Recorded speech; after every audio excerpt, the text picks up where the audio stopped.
ఉన్న బంగారాన్ని విడిపించి ఆ రోజు ఆన్లైన్ రేటుకే మేము కొంటాం. Sharma gold company. అభిమాని రేణుకా స్వామి హత్య కర్ణాటకలో సంచలనంగా మారిన విషయం తెలిసిందే.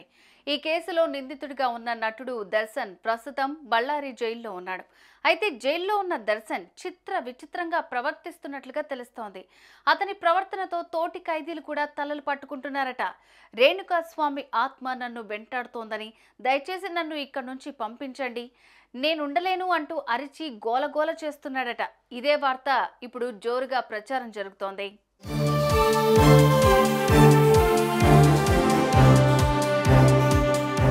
నటి పవిత్ర గౌడకు అసభ్యకరమైన మెసేజ్లు పంపాడనే కారణంతో నటుడు దర్శన్ రేణుకా స్వామి అనే అభిమానిని హత్య చేసినట్లుగా పోలీసులు గుర్తించారు. ఈ కేసులో దర్శన్, నటి పవిత్ర గౌడతో పాటు 15 మందిని పోలీసులు అరెస్ట్ చేశారు. దీంతో దర్శన్, పవిత్ర గౌడ ఇద్దరు జైల్లో ఖైదీలుగా ఉన్నారు. పరప్పన అగ్రహార జైల్లో విచారణ ఖైదీలుగా ఉన్న దర్శన్ బెంగళూరు కోర్టు ఆదేశాల మేరకు ఇటీవలే బళ్ళారి జైలుకు తరలించారు. అయితే గత కొన్ని రోజుల నుంచి అదే జైల్లో ఉన్న నటుడు దర్శన్ విచిత్రంగా ప్రవర్తిస్తున్నట్లుగా సమాచారం.